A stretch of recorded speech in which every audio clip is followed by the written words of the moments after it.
ಗೊತ್ತಿಲ್ಲ, ಅದಕ್ಕೂ ನಮ್ಗೆ ಸಂಬಂಧ ಇಲ್ಲ.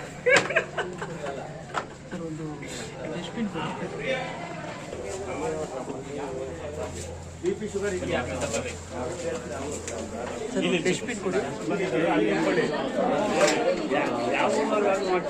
ಖಂಡಿತ ಯಾರು ಬೇಕಾದ್ರೂ ತೊಂದರೆ ಇಲ್ಲ. ನಮ್ಗೆ ಯಾವ ಊರು ಯಾವ ಇದು ಏನು ಭೇದ ಭಾವ ಇಲ್ಲ. ಖಂಡಿತ ಮಾಡಿಸ್ಬೋದು. ಇನ್ನೊಂದ್ಸರಿ ಹೇಳಿ ನಿಮ್ಮ ಹೆಸರು.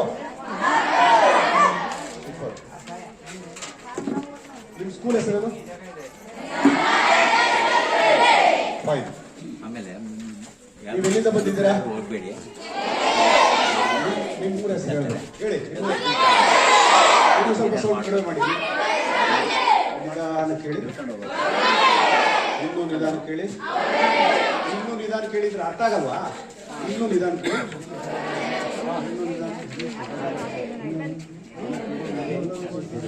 ಜೋರ ಹೆಚ್ಚಿಗೆ ಇದ್ದೀರಾ? Okay fine. ನೀವ್ಯಾಕೆ ಅನ್ನ ಕೂತಿದ್ದೀರಿ? ನೀವ್ಯಾಕೆ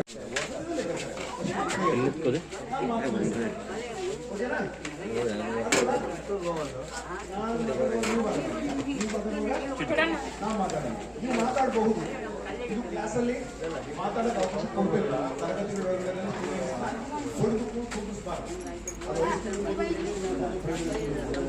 ಅದು ನಿಜವಾದ ಶಾಲೆ.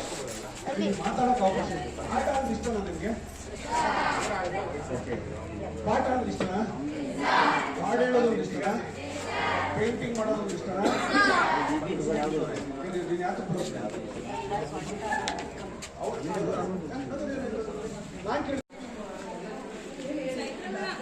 ಬೇಜಾರು ಮಾಡ್ಕೊಳ್ಳಿ.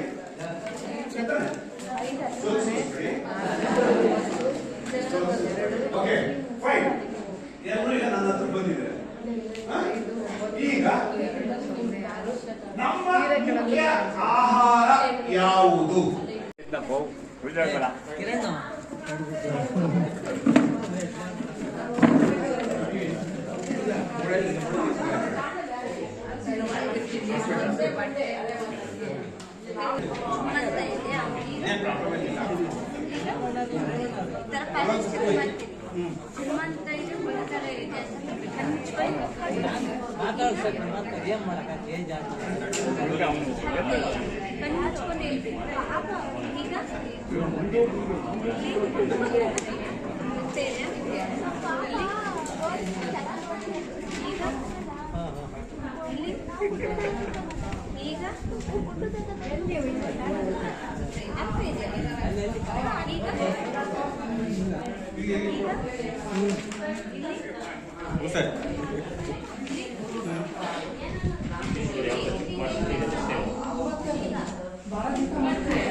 ಬಹಳ ಚೆನ್ನಾಗಿದೆ ಸ್ಕೀಮು.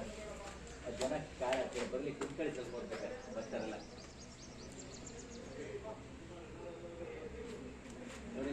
ನನಗೆ BP 145 ಇದೆ, ನನಗೆ 30 ಇರಬೇಕು ಅಂತ. ನನಗೆ 45 ಇದೆ. ವಯಸ್ಸಾಗ್ತಾ ಆಗ್ತಾ BP ಜಾಸ್ತಿ ಇರುತ್ತೆ. ತಲೆ ಕೆಡಿಸ್ಕೋಬಾರ್ದು. ತಲೆ ಕೆಡಿಸ್ಕೊಂಡ್ರೆ BP ಜಾಸ್ತಿ ಆಗುತ್ತೆ. ಶಿಬಿರ ಚಿಕ್ಕಬಿದ್ರೆ ಈ ಒಂದು ಕಾರ್ಯಕ್ರಮಕ್ಕೆ ಆಗಮಿಸಿದಂತಹ ಈ ಊರಿನಲ್ಲಿ ನಡೆಯೋದಕ್ಕೆ ಪ್ರಮುಖ ಕಾರಣ ಅಂದರೆ ಪ್ರದೀಪ್ ಸರ್ ಅವರು ಈ ಒಂದು ಕಾರ್ಯಕ್ರಮದ ನೇತೃತ್ವವನ್ನು ವಹಿಸಿ ಯಶಸ್ವಿಯಾಗಿ ಮುಗಿಸಿದ್ದಾರೆ ಅಂತ ಭಾವಿಸ್ತಾ ಅವ್ರನ್ನ ಈ ಒಂದು ಸಮಾರಂಭ ಕಾರ್ಯಕ್ರಮಕ್ಕೆ ಗ್ರಾಮಸ್ಥರು ಈಗೇನು ಬಂದು ಆರೋಗ್ಯ ಕಾರ್ಯಕ್ರಮದಲ್ಲಿ ಭಾಗವಹಿಸಿದ್ರು.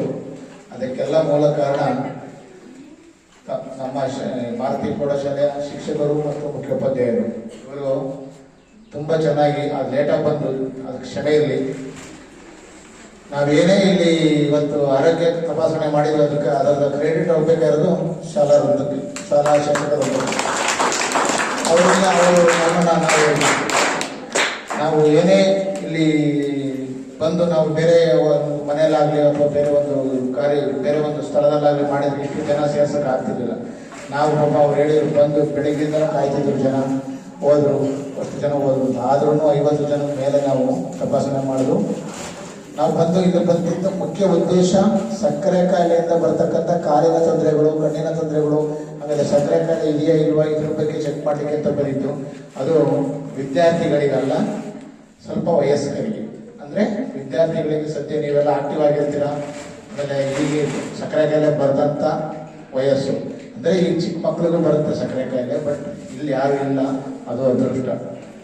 ನಿಮ್ಮಲ್ಲಿ ನಿಮ್ಮ ಮನೆಯಲ್ಲಿ ಯಾರಾದರೂ ಸಕ್ಕರೆ ಕಾಯಿಲೆ ಇದ್ದವರಿದ್ರೆ ಅವ್ರು ಏನಾದರೂ ಕೆಟ್ಟ ಅಭ್ಯಾಸಗಳು ಅಂದರೆ ಕಡ್ಡಿ ಪುಡಿ, ಒಳ್ಳೆ ಸೊಪ್ಪು, ಅಜ್ಜಿ ಇರ್ತಾರಲ್ಲ, ಕಡ್ಡಿ ಪುಡಿ, ಒಳ್ಳೆ ಸೊಪ್ಪು, ಅಪ್ಪ ಅಣ್ಣ ಅಥವಾ ಯಾರಾದರೂ ಬೀಡಿ ಸಿಗರೇಟ್ ಇಂದ ಸೇದೋರಿದ್ರೆ, ಆಮೇಲೆ ಸಕ್ಕರೆ ಅದೇ ತಂಬಾಕು ಪದಾರ್ಥಗಳು ಅಂದರೆ ಅದರಲ್ಲಿ ಏನೋ ವಿಮಲ್ಲು, ಚಾರು, ಬಾಣಪರಾಗು, ಮಾಣಿಕ್ಯಂದು ಇವೆಲ್ಲ ಬರ್ತವೆ. ಯಾರಾದರೂ ನಿಮ್ಮ ಮನೇಲಿ ಆಗ್ತಾ ಇದ್ರೆ ದಯವಿಟ್ಟು ಅದನ್ನ ನಿಲ್ಲಿಸಾಕಿಡಿ. ಯಾಕೆ ಅಂದರೆ ಸಕ್ಕರೆ ಕಾಯಿಲೆಗಿಂತ ತುಂಬ ಅಪಾಯಕಾರಿ ತಂಬಾಕು. ಸಕ್ಕರೆ ಕಾಯಿಲೆ ಬಂದರೆ ನಿಮಗೆ ತಕ್ಷಣಕ್ಕೆ ಏನು ಗೊತ್ತಾಗೋದಿಲ್ಲ. ವಯಸ್ಸಾದ್ಮೇಲೆ ಅಕಸ್ಮಾತ್ ಕಂಟ್ರೋಲ್ ಇಲ್ಲ ಅಂದಾಗ ಸ್ವಲ್ಪ ಪ್ರಾಬ್ಲಮ್ ಬರ್ಬೋದು. ಬಟ್ ಅದೇ ತಂಬಾಕು ಯೂಸ್ ಮಾಡೋ ಅಂದರೆ ಉಪಯೋಗಿಸೋರಿಗೆ ಬರೀ 5 ವರ್ಷ 6 ವರ್ಷ ಯೂಸ್ ಮಾಡ್ತಿದ್ದಂಗೆ ಅವರಿಗೆ ಕಣ್ಣು ಮೊಬ್ಬಾಗ್ಬೋದು, ಕಾಲಿನ ತೊಂದರೆ ಸ್ಟಾರ್ಟ್ ಆಗ್ಬೋದು, ಅಥವಾ ಕಿಡ್ನಿ ಅಥವಾ ಹಾರ್ಟ್ ಏನು ಬೇಕಾದ್ರೂ ತೊಂದರೆ ಪ್ರಾಬ್ಲಮ್. ಅದರಿಂದ ದಯವಿಟ್ಟು ನಾವು ಯಾರು ಶಾಲಾ ಕಾಲೇಜು ಮುಗಿದ ನಂತರವೂ ಈ ಚಟಗಳಿಗೆ ಬಲಿಯಾಗಬೇಡಿ, ದಯವಿಟ್ಟು ಬಲಿಯಾಗಬೇಡಿ. ಯಾಕೆಂದರೆ ಇದಕ್ಕಿಂತ ವಿಷ ಬೇರೆ ಯಾವುದೂ ಇಲ್ಲ. ತಂಬಾಕಿಗಿಂತ ವಿಷ ಬೇರೆ ಯಾವುದೂ ಇಲ್ಲ. ಸಕ್ಕರೆ ಕಾಯಿಲೆ ಬಂದರೆ ತಮ್ಮ ಜೀವನ ಇಲ್ಲೇ ಮುಗಿದೋಯ್ತು ಅಂತ ಯಾರಾದ್ರೂ ಮನೇಲಿ ನನ್ನ ಸಕ್ಕರೆ ಕಾಯಿಲೆ ಬಂತು, ನನಗೆ ಅದು ಆಗಿ ನನಗೆ ಇನ್ನು ಕೆಲಸ ಮುಗಿದು ನನ್ನ ಇದು ಮುಗಿದೋಯ್ತು ಅಂತ ಯಾರಾದರೂ ನಿಮ್ಮ ಮನೆಗಳಲ್ಲಿ ಇದ್ರೆ ಅವರಿಗೆ ಧೈರ್ಯ ತುಂಬ ಅಂತ ಇದು ನಿಮ್ಮಲ್ಲಿರಬೇಕು. ಸಕ್ಕರೆ ಕಾಯಿಲೆ ದೊಡ್ಡ ಕಾಯಿಲೆ ಏನಲ್ಲ. ಈಗಿನ ಆಹಾರ ಪದ್ಧತಿ, ಆಮೇಲೆ ಈಗಿನ ನಮ್ಮ ಚಟುವಟಿಕೆ, ದೈಹಿಕ ಚಟುವಟಿಕೆ ಕಮ್ಮಿಯಾಗಿ ಬರ್ತಕ್ಕಂಥ ಚಿಕ್ಕದೊಂದು ರೋಗ ಅಷ್ಟೇ. ಆಕ್ಟಿವ್ ಆಗಿರಬೇಕು, ಆರೋಗ್ಯವಾದ ಫುಡ್ ಅಂದರೆ ಉತ್ತಮವಾದ ಆರೋಗ್ಯವಾದ ಫುಡ್ ತಿನ್ನಬೇಕು. ಆಮೇಲೆ ನಾವು ದೈಹಿಕವಾಗಿ ನಾವು ಜಾಸ್ತಿ ಆಕ್ಟಿವಿಟಿ ಆಗಿದ್ರೆ ಖಂಡಿತ ಸಕ್ಕರೆ ಕಾಯಿಲೆನ ಬರ್ದಂಗೆ ತಡೀಬಹುದು. ಸಕ್ಕರೆ ಕಾಯಿಲೆ ಬಂದ್ರೂ ಅದೇನು ಪೂರ್ತಿ ಅಲ್ಲಿ ಜೀವನ ಮುಗಿದೋಗಲ್ಲ. ಸಕ್ಕರೆ ಕಾಯಿಲೆ ಬಂದರೆ ಕಂಟ್ರೋಲ್ ಇಟ್ಕೊಂಡ್ರೆ ಯಾವುದೇ ಕಾರಣಕ್ಕೂ ಮಾಮೂಲಿ ಸಾಮಾನ್ಯ ಜೀವನಕ್ಕೆ ಯಾವುದೂ ಸಮಸ್ಯೆ ಆಗಲ್ಲ. ಸಕ್ಕರೆ ಕಾಯಿಲೆ ಆಮೇಲೆ ಸಕ್ಕರೆ ಕಾಯಿಲೆ ಬಂದಾಗ ಕೆಲವು ತೊಂದರೆಗಳಾಗುತ್ತೆ. ಅಂದರೆ ಸಕ್ಕರೆ ಕಾಯಿಲೆ ಅನ್ಕಂಟ್ರೋಲ್ ಇದ್ದಾಗ, ಅಂದರೆ ಸಕ್ಕರೆ ಕಾಯಿಲೆ ನಮ್ಮ ಹಿಡಿತದಲ್ಲಿ ಇಲ್ಲದಿದ್ದಾಗ ಕಣ್ಣಿಗೆ, ಹಾರ್ಟಿಗೆ, ಕಿಡ್ನಿಗೆ, ಕಾಲಿಗೆ ತೊಂದರೆ ಆಗುತ್ತೆ. ಮೇಯ್ನಾಗಿ ತೊಂದರೆ ಆಗದೆ ಕಾಲು ಮತ್ತು ಕಣ್ಣು. ಯಾಕೆಂದರೆ ಕಾಲಿನ ರಕ್ತನಾಳಗಳು ತುಂಬ ಮೀಟರ್ಗಟ್ಟಲೆ ಇರ್ತವೆ. ಒಂದು ಕಡೆ ಎಲ್ಲಾದ್ರೂ ಸಕ್ಕರೆ ಕಾಯಿಲೆ ಜಾಸ್ತಿಯಾಗಿ ಒಂದು ಕಡೆ ಎಲ್ಲಾದ್ರೂ ರಕ್ತ ಹೆಪ್ಪುಗಟ್ತು ಅಂದರೆ ಪೂರ್ತಿ ಕಾಲಿಗೆ ತೊಂದರೆ ಆಗ್ತಾ ಹೋಗುತ್ತೆ. ಅದರ ಮುನ್ಸೂಚನೆ ಅಂದರೆ ಕೆಲವರಿಗೆ ಸ್ಪರ್ಶಜ್ಞಾನ ಹೋಗೋದು, ಕೆಲವರು ಮಾಡಿಸ್ಕೊಂಡಿರ್ಬೋದು ನಮ್ಮ ಶಿಕ್ಷಕರು. ಸ್ಪರ್ಶಜ್ಞಾನ ಹೋದಾಗ ಏನಾಗುತ್ತೆ ಅಂದರೆ ನಾವೇನು ಬೆಂಕಿ ಮೇಲೆ ನಡೆದ್ರೂ ಗೊತ್ತಾಗಲ್ಲ, ಮಂಜುಗಡ್ಡೆ ಮೇಲೆ ನಡೆದ್ರೂ ಗೊತ್ತಾಗಲ್ಲ, ಬರೀಗಾಲಲ್ಲಿ ಹೋಗ್ತಾ ಇದ್ರು ಚಪ್ಪಲಿ ಒದ್ದು ಹೋಗಿದ್ರು ಗೊತ್ತಾಗಲ್ಲ. ಅದಕ್ಕೋಸ್ಕರ ಸ್ಪರ್ಶ ಜ್ಞಾನ ಒಂದು ಕರೆಕ್ಟಾಗಿ ಸಕ್ಕರೆ ಕಾಯಿಲೆ ಒಂದು ಕಂಟ್ರೋಲ್ ಇಟ್ಕೊಂಡು ಸ್ಪರ್ಶ ಜ್ಞಾನ ಹಾಳಾಗದಂತೆ ಕಾಲು ನೋಡಿಕೊಂಡ್ರೆ ಖಂಡಿತ ಕಾಲಿಗೆ ಯಾವುದೇ ರೀತಿ ತೊಂದರೆ ಆಗಲ್ಲ. ಆಮೇಲೆ ಅದು ಸಕ್ಕರೆ ಕಾಯಿಲೆಯಿಂದನೇ ಬರಲ್ಲ. ಈ ಸ್ಪರ್ಶ ಜ್ಞಾನ ತೊಂದರೆ, ಕಾಲಿನ ಗ್ಯಾಂಗ್ರೀನ್ ಆಗೋದು, ಕಣ್ಣಿನ ತೊಂದರೆ ಬರೋದು ಸಕ್ಕರೆ ಕಾಯಿಲೆಯಿಂದ. ನಮ್ಮ ಮೈನ್ ಹೇಳಿನೆಲ್ಲ ತಂಬಾಕಿಂದನೇ ಜಾಸ್ತಿ ಬರೋದು. ಅದರಿಂದ ಮನೇಲಿ ಯಾರಾದರೂ ನಿಮ್ಮ ಮನೆಗಳಲ್ಲಿ ತಂಬಾಕು ಯೂಸ್ ಮಾಡ್ತಾ ಇದ್ರಿ ಅಂದರೆ, ತಂಬಾಕು ನಾನಾ ರೀತಿಯಲ್ಲಿ ಇದ್ರೆ ಬೇರೆ ಬೇರೆ ಹೆಸರಲ್ಲಿದೆ. ಅದು ಹೇಳ್ತಾರಲ್ಲ ದೇವನೊಬ್ಬ ನಾಮವಲ್ಲವು ಅಂತ, ಆ ಥರ ತಂಬಾಕು ಒಂದೇ ಬೇರೆ ಬೇರೆ ಹೆಸರಿಟ್ಟಿದ್ದಾರೆ. ನಾನಿಲ್ಲ ಸರ್, ನಾನು ಒಳ್ಳೆ ಸೊಪ್ಪು ಹಾಕಲ್ಲ, ಕಡ್ಡಿ ಪುಡಿ ಹಾಕ್ತೀನಿ ಅಂತ ಕೆಲವರು.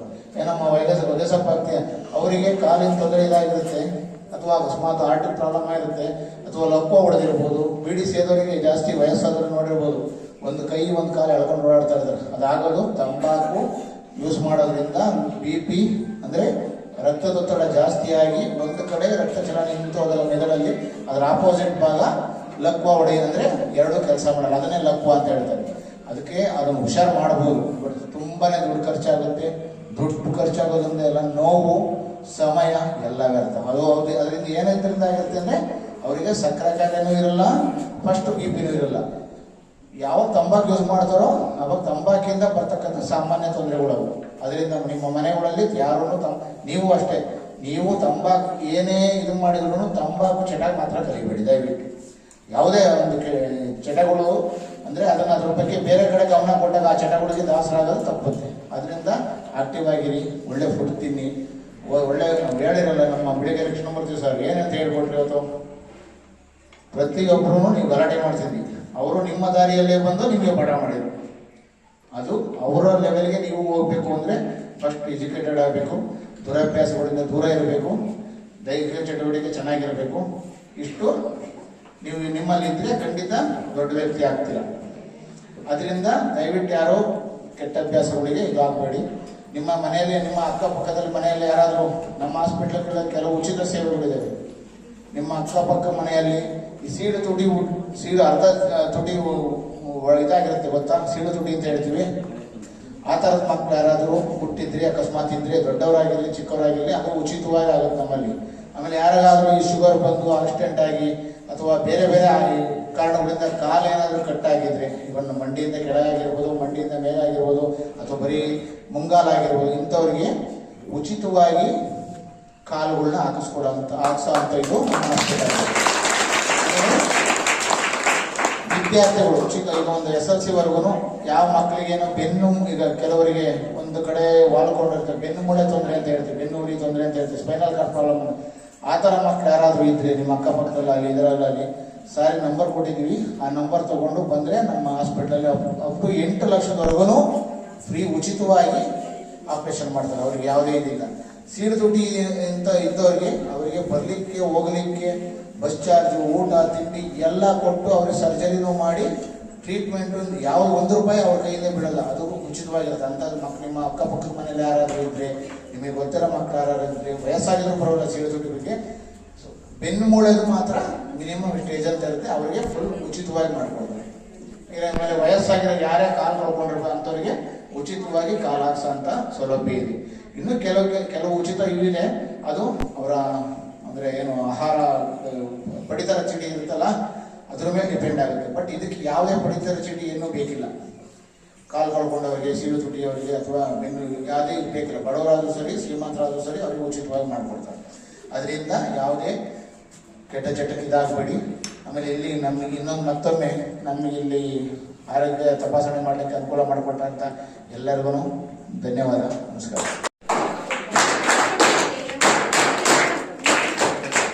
Uday Shankar Prasad sir,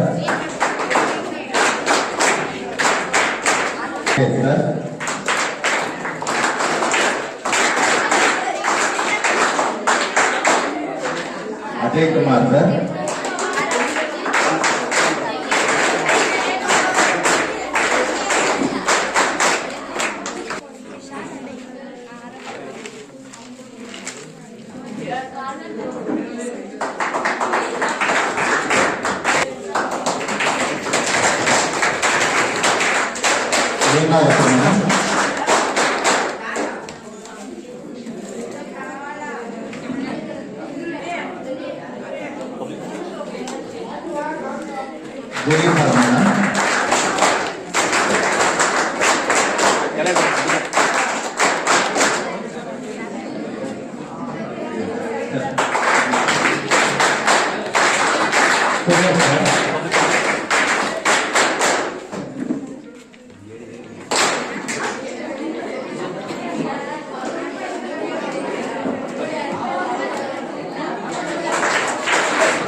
Ajay Kumar sir,